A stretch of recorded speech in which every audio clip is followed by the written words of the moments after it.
Got a Spanish-speaking male, lacerations through the throat. Looks like he was punched in the face and probably hit in. Looks like he got dry blood, so looks like he probably got unconscious. Welcome to Sir Screams My Investigators. I need to be upfront with you. While researching this case, there were points where I had to stop, verify information again, and step away from the details. Not because the facts were unclear, but because of how methodical this crime appears when examined closely. What started as a simple social media conversation led investigators across multiple locations, multiple crime scenes, and layers of digital and physical evidence. Tonight, we're going to walk through how a routine dinner plan in Escambia County, Florida, became a case involving attempted murder, arson, and a coordinated effort to erase evidence. This is the story of a meeting that should have ended at a restaurant, but didn't.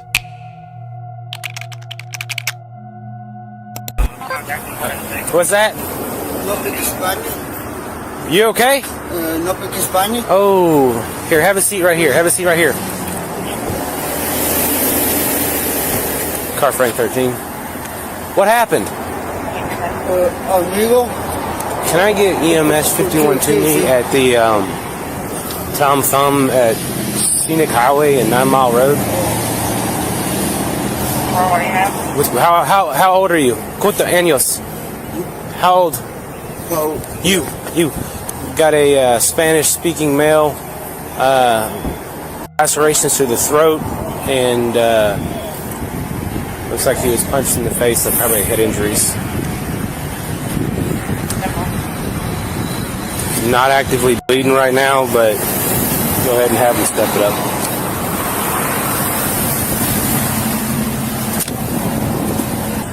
Can you have 226-51 in my location as well? The individual doesn't speak any English. Car 50 and he's on a different call. I don't even know. Can you go back to the extended stay? I can't even ask him anything. Oh, you got? I guess we could use the app. Yeah. I'm gonna get him. I got one of those blankets. Well, it looks like EMS is coming. Yeah. It's gonna take a while to peel out that blanket, right? Yeah. Do all that stuff. So Where? ¿Dónde? Where? Over here? Puente. At the apartments? Puente. Okay. Amigo. Hey, do you speak Spanish? Because I don't speak Spanish. ¿Qué ha ocurrido? Car 303. ¿Qué ha ocurrido? Are you knocking on the door? Sí, unos amigos me montaron en un carro anoche. Unos y me trajeron y me quisieron matar. Me robaron zapatos y el teléfono y el carro. Some friends rode me a car last night, put makeup and me, stole my shoes and phone and the car. So we got carjacked. so take a screenshot of that because we may need it later, and then just keep going. ¿Dónde sucedió?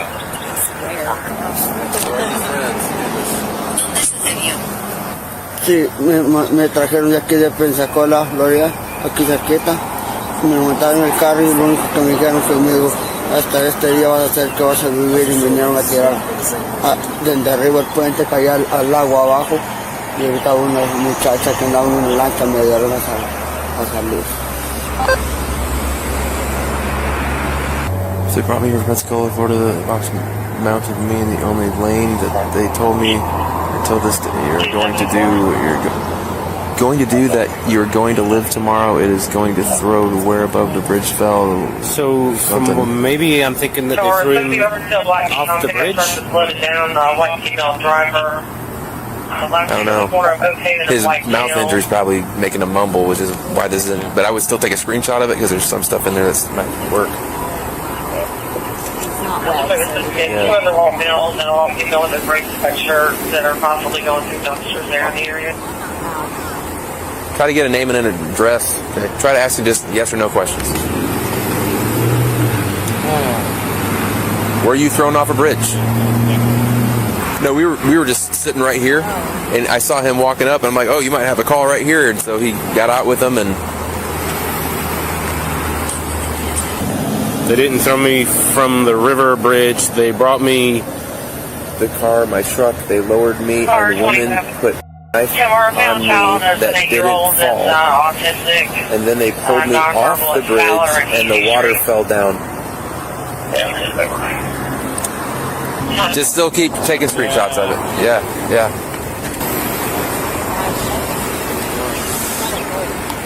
Yeah, that's what I'm trying to sit in the sun. Yeah. Well, he was sitting for a while, and then he kind of stood up. We're gonna need him to stand up again anyway when he take him over. Ribs. Yeah.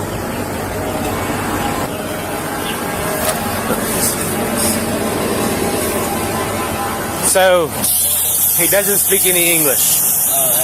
I've got a deputy coming right now that speaks Spanish. He's got lacerations to his throat. He's not bleeding right now. His ears, the back of his head. He may have some broken ribs, his face. Oh, maybe. Yeah.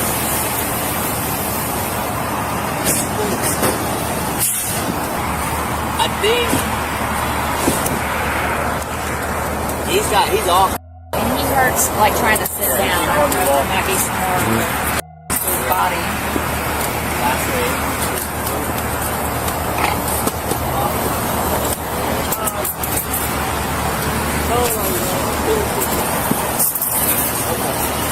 Let's see how much longer till he gets here. Because they can't really talk to him either. We'll have to go with that.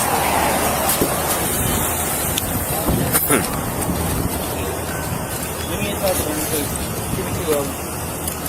What hospital do you think you are going to be We're going going to Sacred. Sacred? Trauma alert. Alright.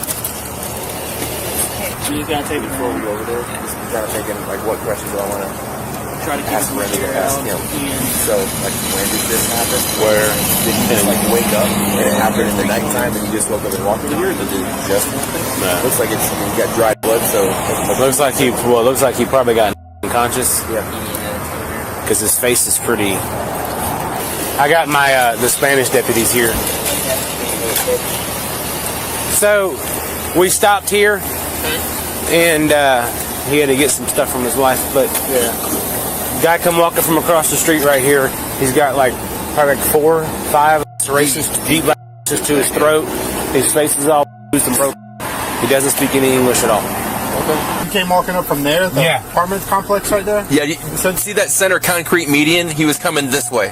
So he could have come from there, the bar, the extended stay. I don't know where he came from, but... Yeah. Yeah. Alright, yeah, we'll drive around out there and see if we see anything weird. Okay. Dígale que yo estuve en la escuela ayer en la reunión de los niños. Yeah, Y yesterday que- she was in school with the kids when her husband wasn't there no more. Okay. At the house. So did you tell her what happened? I kind of explained to her. Okay. I don't know nothing. So do you? Well, she wants to know what happened to the vehicle. That's part of it. Es parte de eso. It's a long story. Es una historia muy larga. Yes, ma'am. Do you know? Do you have access to his Facebook page? ¿Tienes acceso a su página de Facebook? No, she said. Okay. Do you? Does she have a Facebook page? ¿Tienes una página de Facebook? Or you, one of the two that has access, that has like that's a friend of his or something like that? Alguien que sea amigo de él. Que sea amigo de él. Ajá, en el Facebook. De su nieto, alguien que le tenga agregado como su amigo de Facebook. Es que él su Facebook lo tiene privado. Yo no sé a quiénes tiene de amigos. Yo no She sé. says his Facebook is kind of like private. She doesn't know. For me, yo no veo su Facebook de él. Yeah, she doesn't get to see his Facebook. She said. Okay. So basically, what happened was I was at the store over off Scenic Highway at the Tom Thumb. Do you know where it comes right before it goes to the bridge? Yeah, I know. And it goes across into Pace. Yeah, into the bridge. So I was there this morning, and what do you call his name? Lewis. Huh? What's his name? Lewis. ¿Cómo se llama él? Edgardo. Gardo. Se llama How do you say his name? Brino Ochoa. That guy. Yeah. Yes. He came walking across the street towards me. Okay. El Gardo vino se arrimó al policía. Didn't have any shoes on. No tenía He had been up. Estaba todo golpeado. And somebody cut him. Alguien lo cortó. Okay. He had been cut like 3 or 4 times on the neck. He's okay. He's okay. Okay, let her know he's okay. Dice, pero está bien. Okay. Apparently, yesterday, around 6 o'clock, Ayer como a las 6 de la tarde, he met somebody off of Facebook to help her out, and it was a Puerto Rican woman with blonde hair, kind of like an afro. He was going to help her out, give some food or something like that. que le iba a ayudar con dinero And then, y ayudarle con comida. Él, a ella. And then he bought drinks for her kids or something, Y él le and I compró guess bebidas a los they niños. went back to her house Y la cosa fue que to regresaron cook a su dinner casa or something like a that. cocinar cena para ella.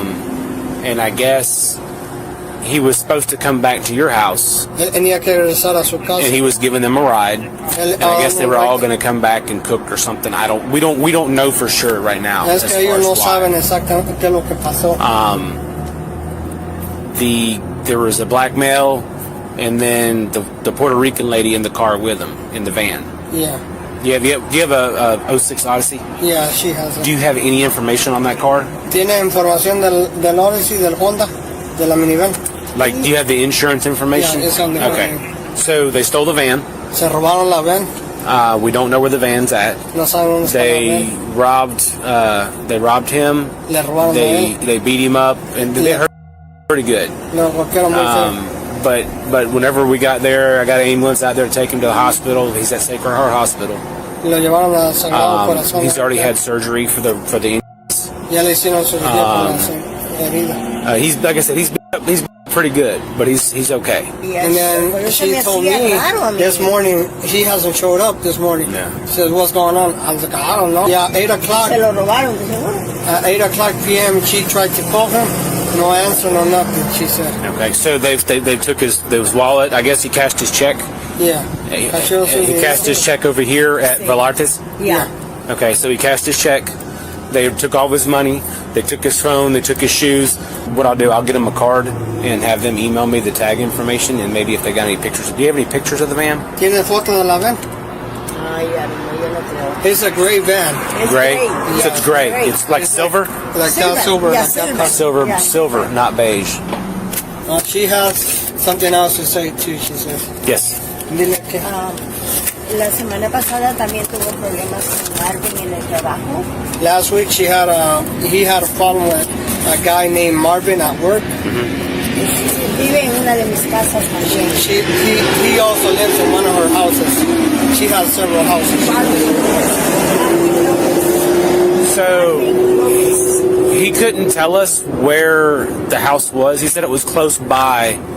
Do you have any more houses close to that the Beacon store right there, on Palafox and Burgess? Yeah, she The little has, blue store. Yes, Do you have houses around Yes. Yeah, she has several houses. Yeah. Because there was a conflict with one of the people that rents with her. there? Uh huh. They had a conflict, him and the other guy. Last week. Last weekend. Was it bad? Yeah, it was bad, and then he came right now and called her. Me lo malinformó del trabajo, lo botó del trabajo. I guess so. They got into an argument because he did a misunderstanding at work, and he got into it with him. Yeah, so we went through everything. Apparently, we got some stuff we can talk about in a minute. But she has a bunch of different houses, and that I guess there was somebody that got into an altercation with him last week.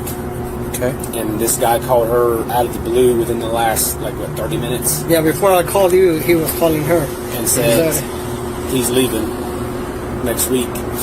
Well, it's a Leaving house. one of her houses. Yes, that's close by that store. Okay. So I don't know. His name's Marvin. Mm-hmm. I don't know what all information. Is he a white guy, black guy, Hispanic guy? Like light skin. Okay. What color hair does he have? black. Okay. So there's a lot of the times with something like this where it could be either going out and seeing somebody else, Yeah. and not exactly sure. He said he met her on Facebook. Do you know if he may have been seeing somebody else or trying to see somebody else or has he ever showed you pictures of hey, he's talking to this girl kind of thing? No, because I lived there with them. Uh-huh. I never seen none of that. Okay. Now, do you work with the same shifts he works or something No, like that? I work as an auto technician. Okay. Do you have access? Can you see his friends on Facebook? Well, I don't got his Facebook. You can't look at his Facebook? What? Like can you? So here's what I'm trying to do. He said that he made friends with these people on Facebook and he added her as a friend on Facebook. So can you see his friends that he has on Facebook? I could, but if I knew his name, how he got it on Facebook, you know what I mean? I don't know how he's... Oh, you don't know, so you're not a friend of his on Facebook? No. Okay. All right, yeah, just let me know whenever you guys get back. Just tap on the door. I'm gonna be right here in this other room. Window, tap on the... Just tap on the glass right here. Okay. The victim is an adult male whose identity has not been publicly released by law enforcement. Based on statements provided to investigators and information referenced in court documents, he was an employed resident of Escambia County, Florida, living independently and maintaining regular work hours. Friends and acquaintances described him as routine-oriented, dependable, and socially active within his local area. He was known to work long days and often used social media during off hours to communicate, stay informed, and occasionally meet new people. The victim had family ties within the region and maintained contact with relatives through phone and online messaging platforms. He was not reported to have a criminal history and was not under investigation at the time of the incident. His daily habits included commuting to and from work, grocery shopping in the evenings, and using social media platforms, primarily Facebook, to communicate casually rather than for dating purposes. According to individuals familiar with him, the victim had a consistent pattern of helping others when asked. He was known to offer rides, purchase food for acquaintances, or assist people who claimed to be in temporary need. This behavior became relevant later in the investigation. Investigators determined that the victim met Natalie Fonseca through social media. Their communication began casually and did not immediately suggest criminal intent.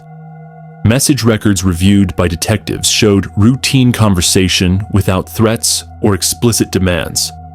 At some point during these exchanges, Fonseca told the victim that she was struggling financially and needed assistance purchasing food for herself and her children. This request appears to have played a role in the victim's decision to meet her in person. Investigators did not find evidence that the victim expected a romantic or intimate encounter. Instead, the meeting was described as a dinner arrangement, with the understanding that he would help pay for food. Digital artifacts reviewed by law enforcement included message timestamps, call logs, and location data. These records placed the victim's phone in consistent use leading up to the meeting, with no signs of distress or unusual behavior prior to his arrival at Fonseca's residence. There is no indication that the victim was experiencing severe financial hardship. Bank records reviewed by investigators showed routine transactions, steady income deposits, and no recent large withdrawals before the incident. However, his willingness to help others financially appeared to be a recurring pattern. Friends indicated that he did not regularly meet strangers from the internet, but he did not express fear or distrust of online interactions. Investigators considered whether recent life circumstances, such as living alone or maintaining a limited social circle, may have contributed to his decision to accept the invitation, though no evidence of isolation or desperation was identified. What became significant in hindsight was the victim's reliance on the representations made by Fonseca, particularly the claim that she needed food assistance. That representation was later examined as a possible pretext used to initiate contact and establish trust. Natalie Fonseca was reported to be in her mid-20s at the time of the incident. Nafis Reynolds was reported to be in his early 30s. Both were residents of Escambia County. Public records did not initially indicate stable employment for either individual at the time of the offense. Law enforcement records show that both suspects were known to each other prior to the incident. Investigators did not disclose the length or nature of their relationship beyond what was revealed during the victim's statement and subsequent interviews. When the victim arrived at Fonseca's residence, she introduced Reynolds as her uncle. Investigators later determined this statement was false. The purpose of this misrepresentation remains a key focus of the case. Detectives believe the claim was intended to lower the victim's suspicion by presenting Reynolds as a family member rather than an unexpected third party. This introduction occurred early in the encounter and appears to have shaped the victim's decision to continue with the meeting. There was no indication that the victim objected or attempted to leave after meeting Reynolds. At the time charges were filed, investigators reviewed available criminal records for both suspects. Any prior arrests or interactions with law enforcement were evaluated to determine whether similar behavior patterns existed. Publicly available information has not confirmed a long history of violent offenses, though records indicate prior contacts with law enforcement. Detectives emphasize that the absence of extensive violent records does not preclude premeditation in this case. Investigators reconstructed both suspects' social media activity in the days leading up to the incident.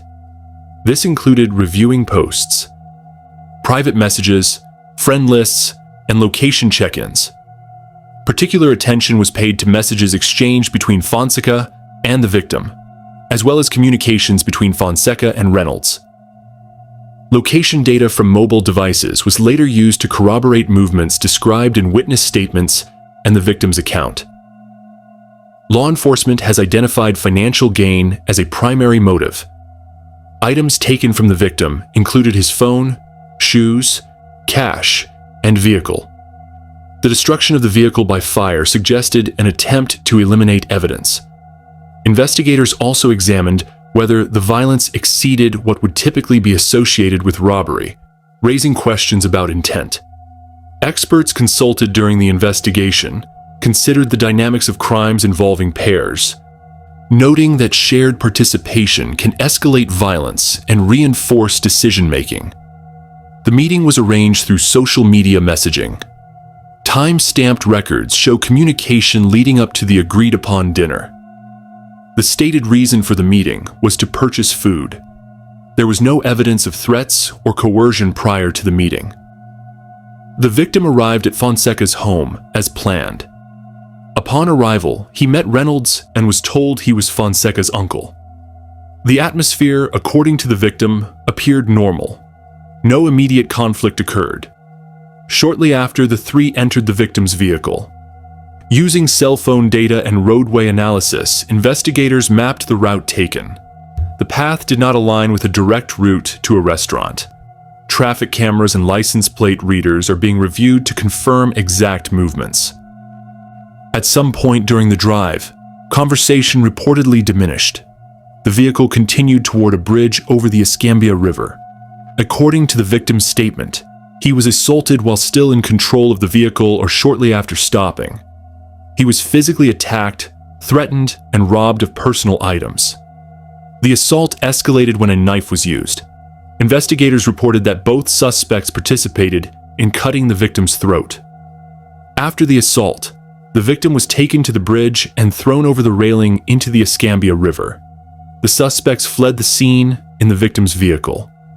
The car was later found burned along US 98 West.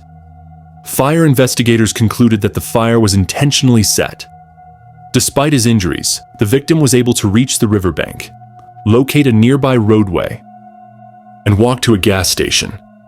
There, he flagged down a sheriff's deputy. Medical reports documented multiple neck lacerations consistent with a knife. Clothing showed blood transfer and water exposure. Investigators collected biological samples, examined burn patterns on the vehicle, and sought surveillance footage from nearby locations. The investigation began when a sheriff's deputy responded to a call at a gas station in Escambia County during the early morning hours. The call reported an injured man seeking assistance. Upon arrival, the deputy observed visible injuries to the victim's neck and upper body. Emergency medical services were requested immediately. The victim was conscious and able to speak. At the scene, he provided a brief account, stating that he had been assaulted by a man and woman he met earlier that evening.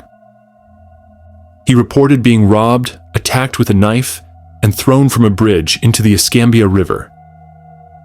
He also reported that his vehicle had been taken. Due to the severity of the injuries, the victim was transported to a hospital. Detectives from the Escambia County Sheriff's Office were notified and arrived shortly afterward to begin a formal investigation. investigators identified multiple crime scenes associated with the case. The first was the bridge over the Escambia River.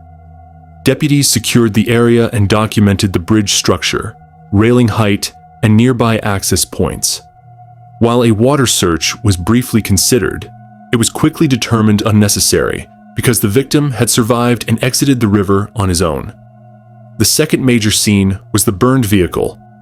Later that day, deputies located the victim's car burned along US 98 West. Fire investigators were called to assess the scene. The vehicle was photographed, processed, and towed for further forensic examination. Additional locations included the gas station where the victim sought help, and roadways between the suspect's residence, the bridge, and the burn site. Forensic teams examined the victim's vehicle for DNA, fingerprints, and trace evidence.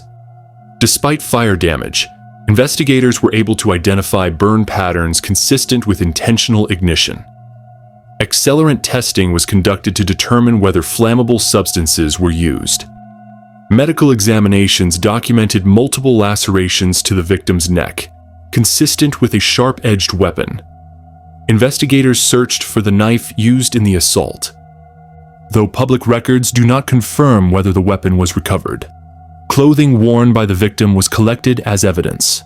Blood patterns and water exposure were analyzed to help confirm the sequence of events described in the victim's statement. Digital evidence played a central role in the investigation. Detectives obtained search warrants for the victim's phone records, including call logs, text messages, and social media communications. These records confirmed contact with Natalie Fonseca prior to the incident. Cell tower data was used to track the movements of the victim's phone and the suspect's devices. This data supported the timeline provided by the victim and placed the suspects near the bridge and later near the location where the vehicle was burned. Forensic downloads of the suspects' phones were conducted after their arrest. Investigators reviewed social media messages, deleted content, and location history to identify planning or coordination prior to the attack. Investigators canvassed areas along the route taken that night. They requested assistance from the public and reviewed surveillance footage from traffic cameras, nearby businesses, and the gas station. Detectives also sought potential eyewitnesses, including motorists who may have been traveling near the bridge, fishermen along the riverbank, or pedestrians in the area. Surveillance footage helped confirm vehicle movement and timing, but did not capture the assault itself. As evidence accumulated, investigators focused on robbery as the primary motive. Items taken from the victim included his phone, personal belongings, and vehicle. The burning of the car was interpreted as an attempt to destroy evidence. Detectives also considered whether the level of violence suggested intent beyond robbery. No evidence of personal dispute or prior relationship was identified beyond the social media contact. In a press briefing, the sheriff described the attack as cold and calculated, indicating investigators believed the actions were deliberate rather than spontaneous. Based on evidence collected, detectives identified Natalie Fonseca and Nafis Reynolds as suspects. Arrest warrants were issued, and both individuals were taken into custody without incident. They were booked into the Escambia County Jail. Booking records included photographs, fingerprints, and personal information. Bond was either denied or set at a high amount due to the severity of the charges. Both suspects were charged with multiple felonies, including 1. Attempted first-degree murder. 2. Armed robbery. 3. Armed carjacking 4. Kidnapping 5. Arson 6. Tampering with evidence. Each charge carried significant potential prison time. Prosecutors indicated that the charges reflected both the physical violence and efforts to conceal the crime. During initial court appearances, prosecutors argued that the suspects posed a danger to the public. They sought strict pre-trial detention conditions. Defense attorneys explored early strategies, including challenging evidence, examining the voluntariness of statements, and assessing whether plea negotiations would be in their client's best interest. Pretrial motions addressed evidence admissibility, including digital records and forensic findings. Mental competency evaluations were considered standard procedure but did not result in findings that halted proceedings. Rather than proceeding to trial, both defendants entered plea agreements. Media reports later confirmed that each received a sentence of 30 years in prison, to be served concurrently. At sentencing, the court reviewed the facts of the case, the severity of the injuries, and the defendants' roles. Prosecutors emphasized planning and coordination. Defense counsel presented mitigating arguments related to background and personal history.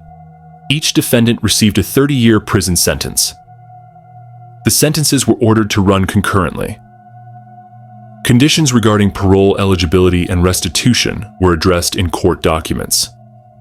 No successful appeals or post-conviction motions have been publicly reported as of the latest updates. The victim required hospitalization and medical treatment for neck injuries. Records indicate ongoing care related to scarring and physical recovery. The victim underwent therapy related to the trauma of the event. He experienced disruptions to work and income during recovery. Community and personal support assisted with medical expenses and daily needs. The victim did not extensively engage with media. When statements were made available through court proceedings, they focused on recovery and cooperation with law enforcement. Investigators and experts highlighted the risks associated with meeting strangers through social media. Law enforcement agencies emphasized safety practices and awareness. The case prompted discussions about online crime prevention, evidence preservation, and the use of digital forensics. The arson component underscored challenges in recovering evidence after deliberate destruction. Public reaction included concern and calls for awareness, rather than policy change. No major procedural changes by the sheriff's office were publicly announced. Despite convictions, questions remain regarding the level of planning, whether other individuals were contacted through similar methods, and whether the burning of the vehicle was premeditated. Additional investigation could explore whether similar incidents occurred and whether law enforcement procedures were updated following the case. Thank you for staying with me through this case and taking the time to understand what happened that night in Escambia County. Stories like this matter because they remind us how quickly ordinary decisions can turn into life-altering events. If you want to continue following these investigations, please consider subscribing to the channel. Before we close, as we always do here, I want to take a moment to pray for the survivor of this case and for everyone watching. If you'd like to stand in agreement with me, you're welcome to type Amen in the comments. Lord, we thank you for preserving life where it could have been lost. We ask that you continue to strengthen and protect the survivor of this case as he moves forward. And for everyone listening right now, we ask for your covering. Watch over their coming and going. Grant wisdom, awareness, and protection in every situation. Amen. Take care of yourselves, and I'll see you soon.